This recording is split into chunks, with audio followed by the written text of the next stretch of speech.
introduce myself. My name is Antonio, 43 years old, and I am a barber. Been barbering professionally for about 4 or 5 years now, but I've always cut hair. It's taken me places I never imagined. This is the area where we sold drugs, did robberies and everything, all of the above, whatever you could do to break the law, shoot at the police, all that good stuff. We did it all right here. I spent, from the time I was 20 to the time I was 38, in prison. I think I was standing across the street over there.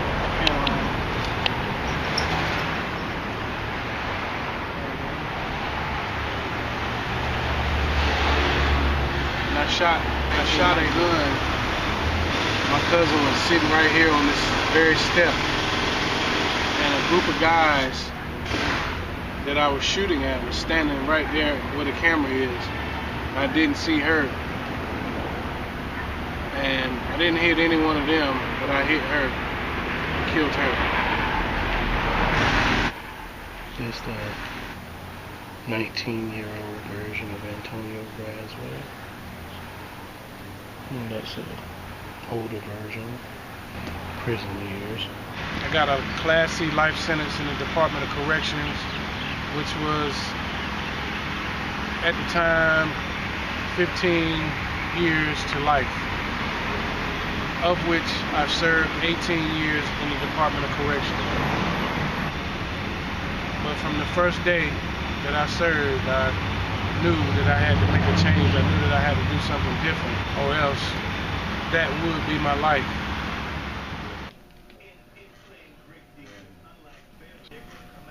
I was on work release in prison at Guest Road, and there was this guy on study release going to barber school every day, and Tim McIntosh would come pick him up, and that's the first place I met Tim McIntosh. I saw him coming in the gate. I mean, I wasn't eligible to do it, but I still wanted to do it because I was the barber on the camp as well. I said, Tim, I need to come to the barber school. Can I get in? And he told me that, whenever you get out, come and see me. And when I first got out on December the 21st, 2007, the barber school was closed for the holiday weekend.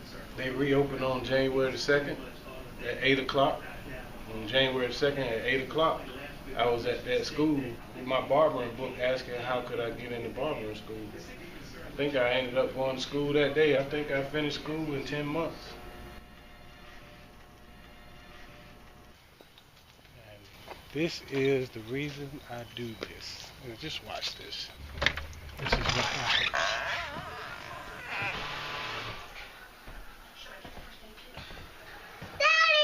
Sarah! This is one of the most important days of my life. I married my wife. That's us looking all lovey-dovey. Happy times, happy times. And now we progress on to the American tobacco faction of my life. Good morning. This is Joyce and Scott Roberts, the owner of the American Tobacco Barbershop, and her husband. Joyce and Scott actually met Tim McIntosh before I did. Joyce was filled up with appointments, and there was nobody to take walk-in clients, and so that was the idea that I had in talking to Tony and trying to recruit him to come down to the barbershop. I thought that he was a good person, and I had that idea. You give them the support that they need, then they're going to turn out right. The things that they do, the decisions that they make, would be the right decisions. I think I was just a little bit rough because I was coming from an environment where I was told what to do, how to do it, when to do it, every day, all day, but I still had that in the back of my mind, and the support system means a lot because I came home and I didn't have to go back to the hood. My dad supported me, my stepmom supported me, and then I come to school. Tim all these guys saw that, you know, that this guy wanted to be something, wanted to do something, Potential. and had potential, and I could cut hair, and that worked perfectly in this world. It's about being a good person, wanting to do something different, and having a good support system. And I think I have that. I'm good.